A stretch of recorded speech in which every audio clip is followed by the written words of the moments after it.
Hey guys, Fmoc here, and in this video we're going to go over my skill set along with all the passives, some of my mods that I have, and the gear, enchants, things like that.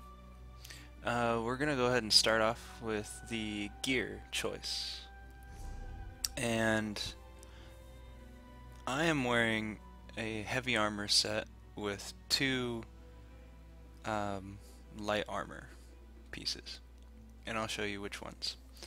So here I have the helm, and every piece of gear has magicka enchanted on it, and the traits are personal preferences, and right now I just have armor, um, but in the future that might change.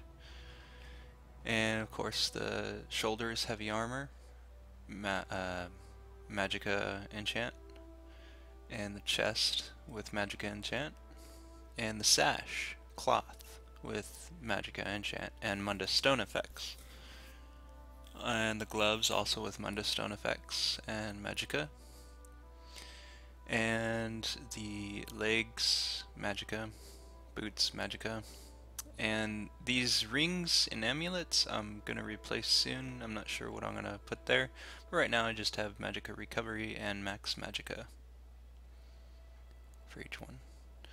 And then I have the shield, again max magicka, increase armor, and my weapon with increase armor and spell resistance. And mind you, if you didn't notice already, Fmoc is a tank, so this is a tank build. And then on my offhand, I have the restoration staff, which I'll probably replace soon. Not too big of a deal. So that's my items. Those are my items. And here are my stats. So my stats, I have 49 health. Right now I'm currently, I have the Mundus Stone effect, the Lord, which gives me maximum health. And I am a vampire. And I am in stage 4 almost all the time. I don't really bite on anybody to increase the stages or decrease stages. My max magicka is pretty high. Without putting points into it, it's almost 1700. Max health almost 2500. Stamina 1200. And this build is based all around magicka, so that's why I have almost 1700 magicka. And the health is just because I'm a tank, and max magicka soft cap is like 1800, and I get there pretty easily. Obviously, you can see my magicka recovery, health recovery. It doesn't matter right now, but I'm thinking about working on that. Stamina recovery, pretty good. Spell resistance and armor, all soft cap, pretty nice. And I am vet 4. So those are my stats, all into health, nothing into anything else. And my skill set. My skill set, I have a few different ones. The first one is a solo, kind of a solo build, you know, questing, things like that. Takes down things really easily. You could take on groups of 5, you know, if you're good at it. This build has to do with I added this recently, Vampire's Bane. It actually does quite a bit of damage to targets and gets them down pretty quick. And I morphed it obviously into Vampire's Bane. I'm not quite sure if I should have morphed it the other way, but so far so good, so I like it.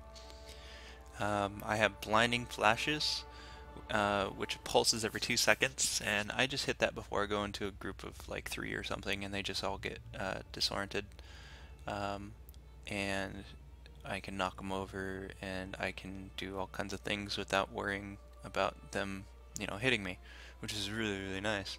That's usually how I take on groups of 5. And Invigorating Drain, which is a vampire skill, really, really helpful to keep you moving on quests and leveling and things like that. Definitely recommended for the solo quest build for this tank build. And then I have Structured Entropy, You don't really need this on your bar. I could probably replace it with something else right now, but I'm kind of leveling it. It's kind of your choice, but structured entropy is a morph and entropy where it gives you percentage health if you have it slotted. The other morph is pretty nice too. Might go that way in the future. And again, this is just a solo quest build. Elusive Mist, which I use just to move around real quick, which is pretty nice. And then, your ult is your choice. Usually I have bats on there, but right now I have Solar Disturbance, which is my tanking skill.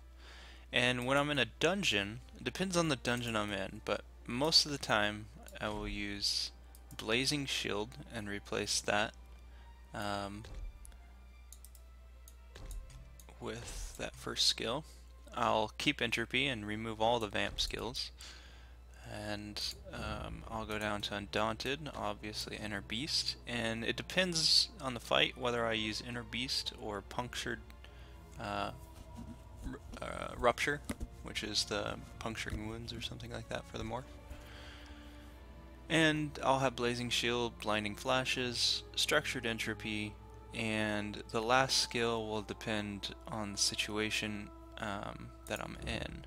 But most of the time I'll go ahead and use like Restoring Focus if I'm standing still a lot on a fight. That's usually for boss fights. Some boss fights you can't blind, so I'll remove the blinding flashes and add something that will help me, like maybe a heal. That's actually a really good build that I have. I have Breath of Light and the Restoring Focus, these three skills right here. Along with Breath of Light and Restoring Focus, so I can be kind of a backup healer for my team. It's pretty nice because I heal for quite like 800 or something like that when I'm standing in the focus, and I get a lot of armor and spell resistance, which is nice. Yeah, that's one build. This is like dungeon builds and things like that, so keep that in mind. And let's see here, what else do I have? Absorb. I have my defensive skill, Absorb Magic, which is situational again. If there's a lot of casters, I'll toss that on, and mix and match these skills really.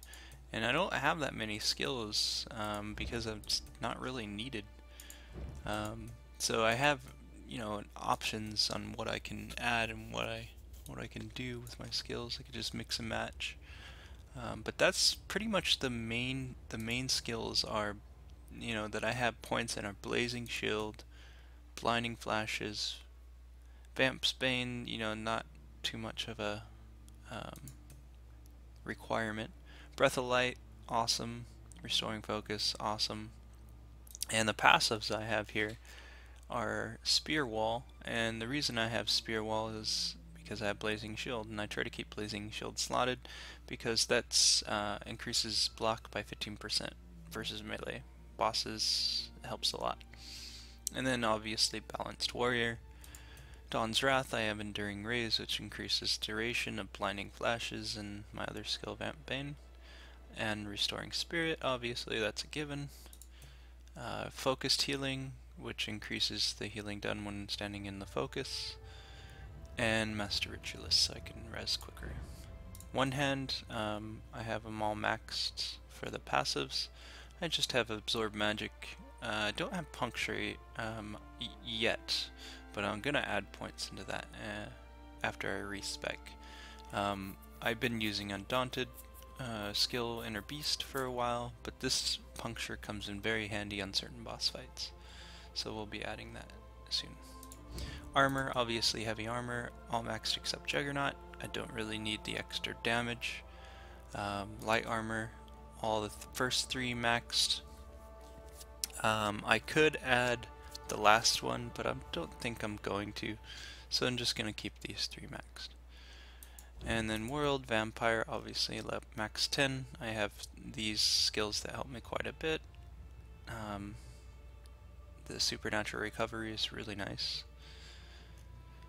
And the Mages Guild have Structured Entropy, Persuasive Will. Don't have any of these points in these yet. I might do that later. Inner Beast, Racials, Imperial, all these maxed. Red Diamond is a different build that I'm looking at. And now we'll go into my healing off set. So I'm off healer. So in case, you know, I come across a boss fight where I don't have to tank it all the time, I can pop out and start healing. And the main skills I have on my bar, we'll just go over the restoration. I have mutagen, morphed obviously to mutagen, healing ward, which is nice and puts a bubble on someone. Siphon Spirit, which helps my group out when they hit the target, returns 1% magicka when you're hitting the target, which is really nice. And then Restoring Light, Breath of Light for my heal. And obviously Remembrance. And in the Restoration staff, I don't have any points in my skills, passives, because not really, they don't look too appealing to me at the moment. I might get Restoration Expert and Essence Drain in the future, but we'll see. Anyways, those are my skill sets, so if you were interested in those skill sets, now you know. And my build, you know, might change over time, but this is pretty much what I have for tanking, and it works very, very well in every dungeon that I've been in so far. And veteran dungeons, by the way. And my mods, not mods, but add-ons. I'll show you my add-on list here. So I have, those are my add-ons. So if you're interested in every add-on I have different ones, like I don't need that War Legend HUD. I just installed that. I just used pretty much Foundry Tactical Combat. That works out really well. But that is Fmoc the Tank. And if you have any questions or wondering about my build or anything else, you know, send a message or something on YouTube. Till then, talk to you guys later.